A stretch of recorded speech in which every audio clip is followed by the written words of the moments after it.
Olá pessoal, tudo bem? Mais um podcast maravilhoso se iniciando nessa semana. Como já viram no título, o tema de hoje é a mais nova adaptação da DC, o filme Adão Negro, já disponível nos cinemas faz algumas semanas. E como alguns de vocês já devem ter conferido, tá aqui o podcast sobre com spoilers, tá? Teremos spoilers ao longo da discussão. Então, se ainda não viram, estão avisados. Meu nome é Lucas Ribeiro e você está ouvindo o Sessão às 6. Bora começar! Adão Negro foi um servo durante toda a sua vida, até a sua morte trágica. No entanto, ele renasceu como um deus, recebendo os poderes de 7 deuses egípcios, e foi preso logo em seguida.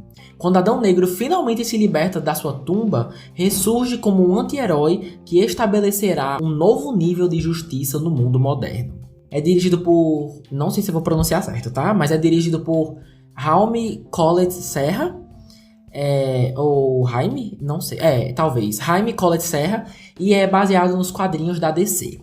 Olha, não sei vocês, mas minha relação com os trailers e teasers foram engraçados até.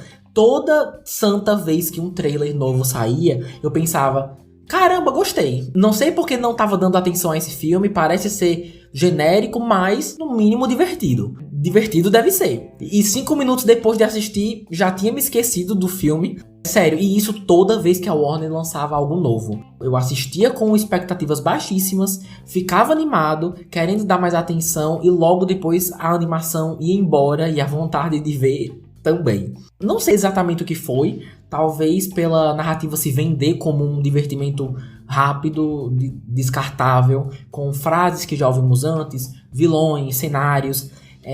Talvez seja isso. Só sei que eu ficava alternando entre interessado e nem aí muito rápido, sabe?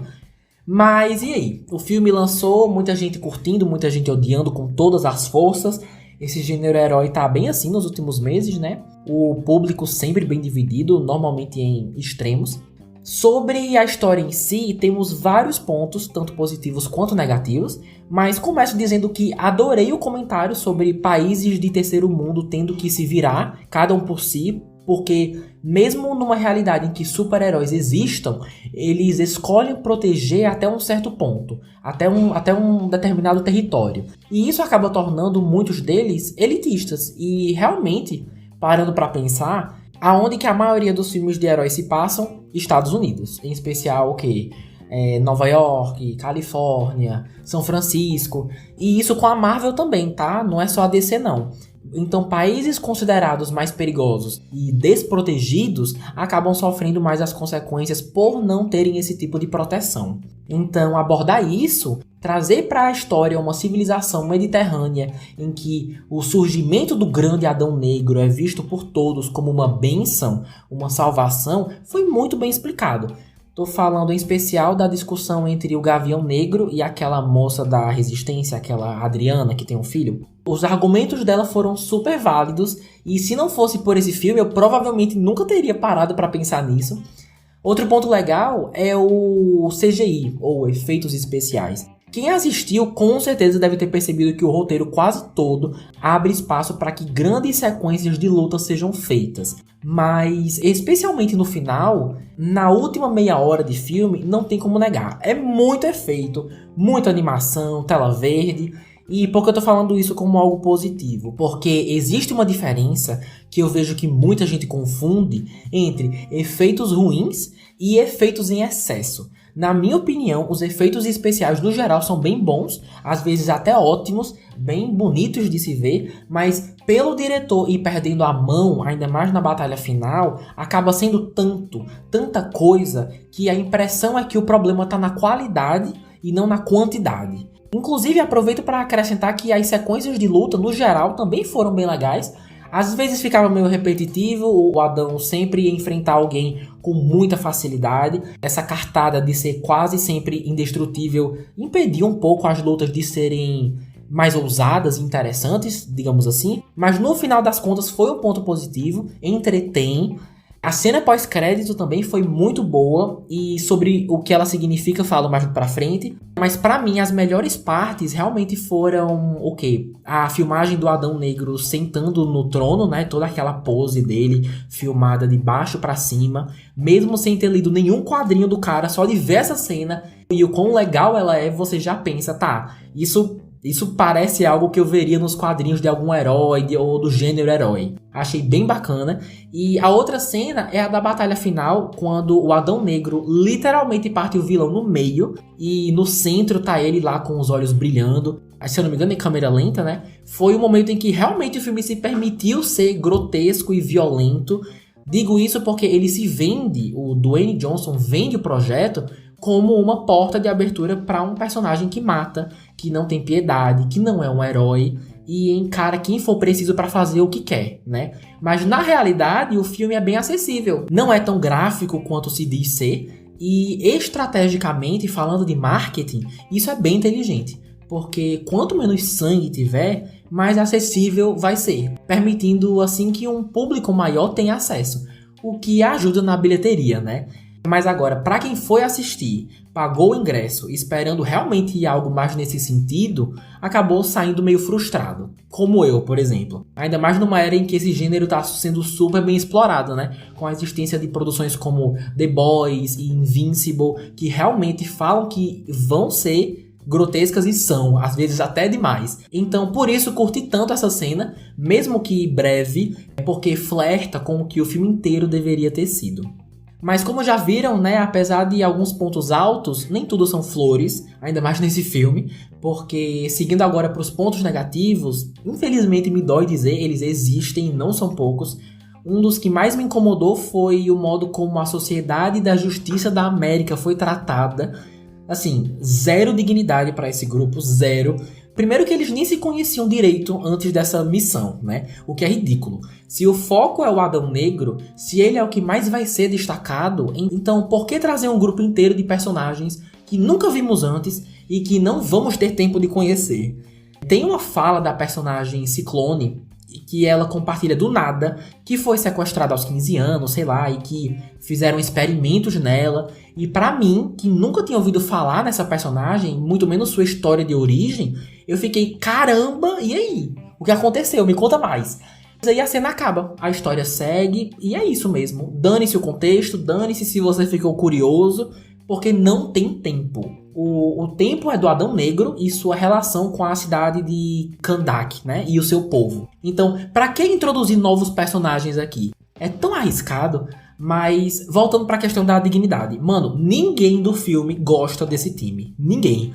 Adão Negro, Amanda Waller... Amanda Waller, na verdade, não gosta de ninguém, né? Então tá tudo certo. Mas o povo todo de Kahndaq não tem uma alma que olhe pros heróis e pense, nossa, que bom que eles estão aqui, né?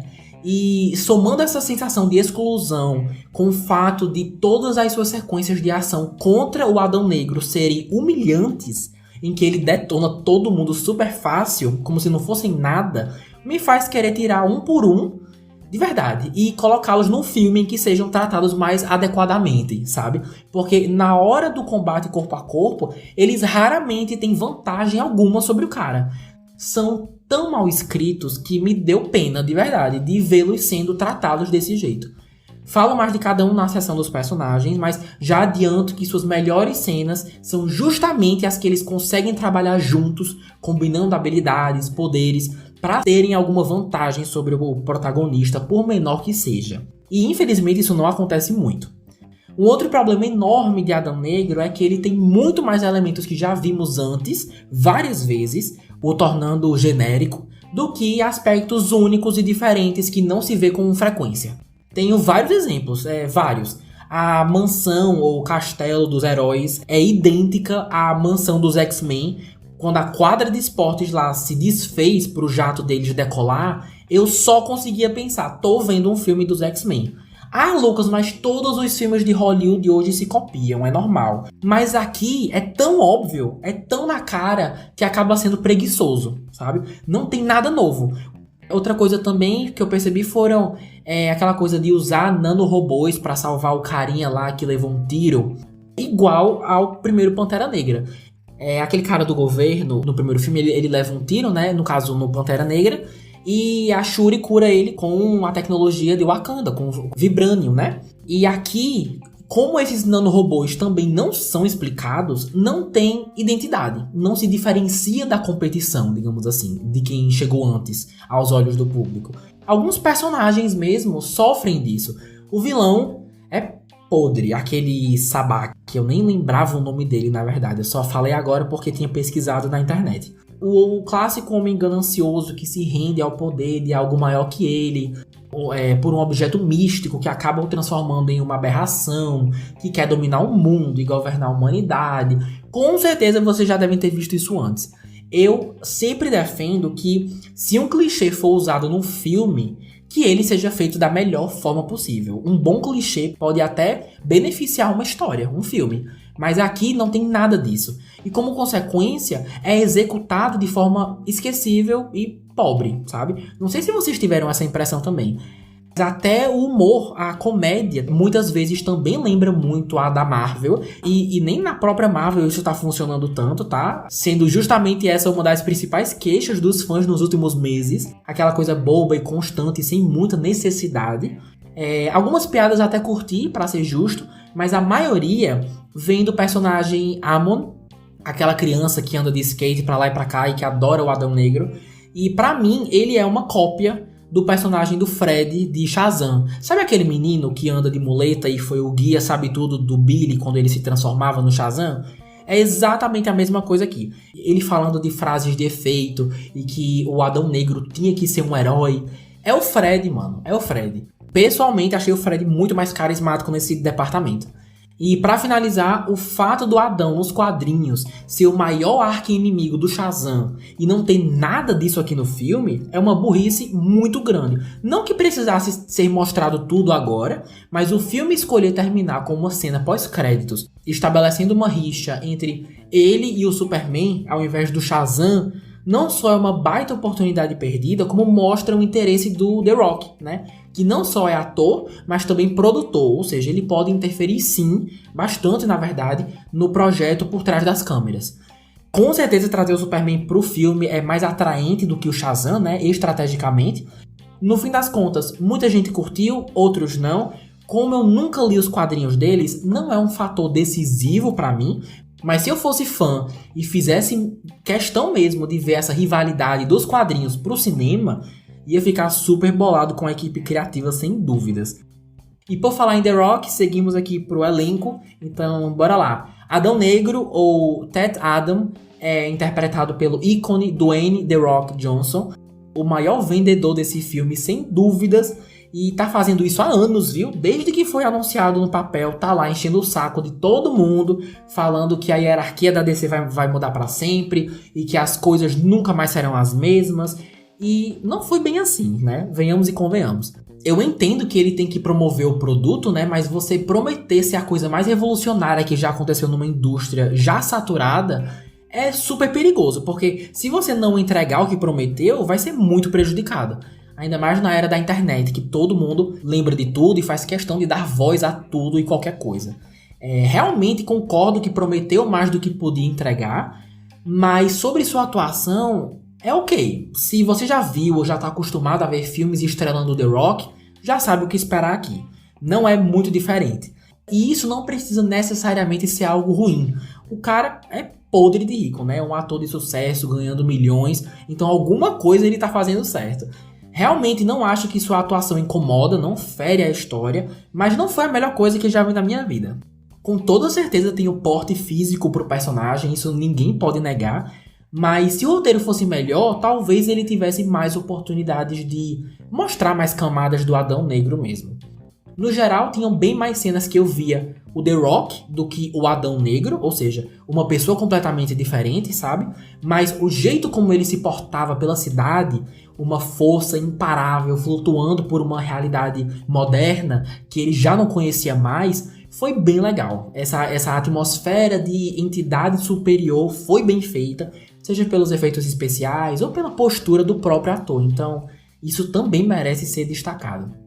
Sobre a Sociedade da Justiça da América, o elenco é formado pelos atores, bora lá, Aldis Hodge, Pierce Brosnan, Quintessa Swindle e Noah Centineo, que interpretam respectivamente os heróis Gavião Negro, Senhor Destino, Ciclone e Esmaga Átomo. Vamos por partes. O visual do Gavião Negro é excelente, vermelho e dourado foram ótimas escolhas. Fazia algum sentido as asas dele brotarem e desaparecerem quando fosse conveniente, sem explicação nenhuma? Não. Mas é o tipo de coisa que a gente só segue, mesmo sem justificativa. Realmente acredito que nenhum dos personagens tiveram dignidade, mas o pior com certeza foi o Gavião Negro. Só levava surra atrás de surra. E eu entendi que ele era o líder, né? Um cara que tem determinação, mas nenhuma conquista. Pelo menos nenhuma mostrada aqui nesse filme. O Senhor Destino é muito difícil não associá-lo com o Doutor Estranho. Com certeza, até quem não lê os quadrinhos da DC e da Marvel vai comparar esses dois. E como não sabemos quase nada dele, acaba sendo só isso mesmo, a versão da DC do Doutor Estranho. O que é uma pena. Os seus poderes são legais, visualmente bem chamativos, mas não foi um personagem usado de forma muito inteligente. A morte dele achei podre também. Tentaram justificar lá como um sacrifício para poupar seu amigo, né? Poupar a morte do Gavião Negro. Mas ainda assim pareceu meio forçado. O filme tá chegando perto do final, então é bom alguém importante morrer agora. Pareceu isso, sabe? E foi isso que aconteceu. Pelas poucas imagens que eu vi dele nos quadrinhos, parece ter sido uma adaptação super fiel, visual extremamente parecido. Uma pena que nem a origem dele, nem o do Gavião Negro, que é super centrado no Mediterrâneo, foram usados. Eu acredito que tinha espaço para fazer isso aqui, mas tudo bem. Porque teria casado muito bem com o tema e a ambientação mesmo da história principal. Sobre a Ciclone, visual e cores belíssimas também. E queria aproveitar essa oportunidade para dizer como é bem difícil hoje em dia no entretenimento você trazer uma pessoa super poderosa que o público geral ainda não conheça os poderes. A gente já viu de tudo, mano. Gelo, fogo, prever o futuro, teleporte, atravessar paredes, raio laser, super força. Mas você trazer uma personagem com o poder de controlar o vento, que coisa massa, mano. Eu sei que a Tempestade também pode fazer isso, mas a habilidade de controlar puramente os ventos, não me lembro de já ter visto isso no cinema, sinceramente. Ou seja, é original, é uma ideia original, pelo menos pro grande público. E ela não tem quase nada para fazer. Suas habilidades não são tão usadas quanto deveriam. Dava para ser muito mais criativo com isso, o que é uma pena. A parte dela que mais gostei foi logo na primeira sequência de ação da equipe contra o Adão Negro. Tem uma parte que não lembro se ela estava aterrissando ou caindo, mas o jeito como ela descia em direção ao chão e com os efeitos acompanhando ela, quase como um filtro, e ela rodopiando, parecia muito uma estrela caindo, só que de dia, né? E como eu falei, como ela voa rodopiando, realmente pareceu uma estrela. Realmente gostei e queria ter visto mais. E sobre o Esmaga Átomo, mesma coisa do Senhor Destino. Como ele não tem muito destaque, como ele não tem uma identidade própria, para a maioria das pessoas vai acabar sendo só o Homem-Formiga da DC. Já assisti bons trabalhos do ator Noah Centineo, mas esse infelizmente passa longe disso e também é bem mais culpa do roteiro do que do ator. O ator só pode fazer até certo ponto. Aqui não tem desenvolvimento nenhum, suas sequências todas já estão nos trailers e tá lá mais para alívio cômico mesmo do que contribuir com o avanço da história. Às vezes seu humor funciona, às vezes não, mas é outro que poderia ter sido minimamente explorado. A impressão que eu tinha era que todo esse grupo foi tratado como se o público já os conhecesse. Como se esse filme fosse um Vingadores Ultimato, sabe? No sentido de ser um projeto sem sentir a necessidade de explorar nenhum personagem, por já os termos visto antes, e aqui seria só tiro, porrada e bomba. Mas claramente não foi o caso.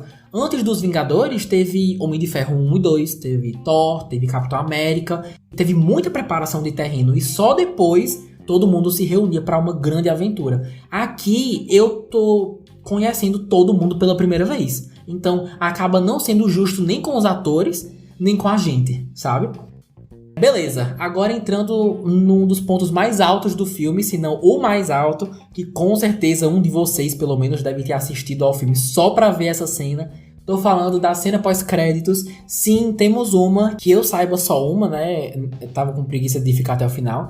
E é basicamente a Amanda Waller, linda, maravilhosa, que claramente não tem medo da morte, ameaçando o Adão Negro, que no fim das contas não conseguiu ser capturado, dizendo que se ele saísse da cidade, ela ia mandar forças que vão além do planeta Terra para dar um sacode nele. E daí brota o homão, senhor Superman, dizendo que o cara tá fazendo muita bagunça e eles precisam conversar. É uma das melhores cenas do filme, definitivamente. Não sei se é a melhor, mas é uma das melhores, com certeza.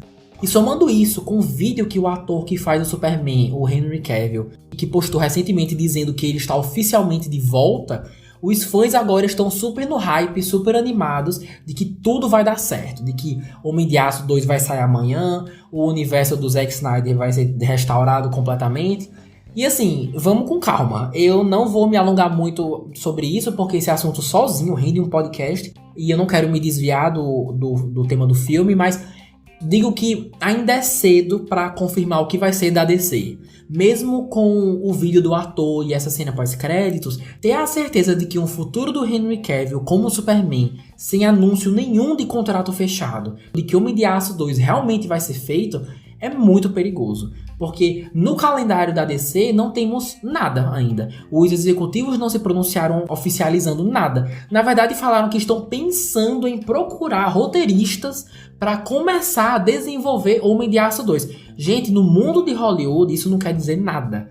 Só depois de uma data de lançamento confirmada é que a gente pode começar a relaxar com esperança de que o projeto realmente veja a luz do dia. E nem assim é certeza, viu? Vamos pegar, por exemplo, Star Wars. Olha quantos filmes Star Wars já anunciou nos últimos anos pra cá que ia fazer, que ia produzir. Já deu até data e nem sinal de fumaça. Outros exemplos também são Aladdin 2, Cruella 2. Foram todos anunciados durante a exibição do primeiro filme e até agora nada. Já fazem anos.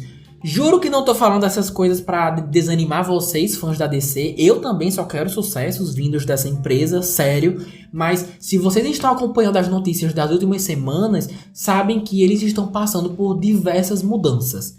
Gente saindo da companhia, gente entrando na liderança, na parte criativa, no setor de filmes e séries. Então, com certeza teremos mudanças. Mudanças nos tipos de filmes que a DC faz, os projetos aprovados. E então, como é tudo muito novo e incerto, não é justo com nós mesmos, os fãs, ficarmos animados com algo que não foi confirmado. O motivo pelo qual The Rock tá falando direto da participação do Henry Cavill e o próprio Cavill comentando sobre voltar a ser o Superman, e muitos de vocês já devem saber disso, mas só reforçando para os que ainda não sabem, o motivo disso é para promover o que já é fato. E o que seria isso? O lançamento de Adão Negro. Adão Negro está agora, no momento em que essa gravação está sendo feita, em cartaz nos cinemas ao redor desse país e muitos outros. O que está sendo feito é uma ação promocional para deixar as pessoas tão animadas com o que pode acontecer no futuro, com as possibilidades, que acaba servindo de incentivo para que você compre um ingresso e assista a Adão Negro. E faz sentido. É Hollywood, gente. Isso é mais comum do que a gente imagina. Então, o conselho que dou para os decenautas mais emocionados é: não percam as esperanças, porém, baixem as expectativas.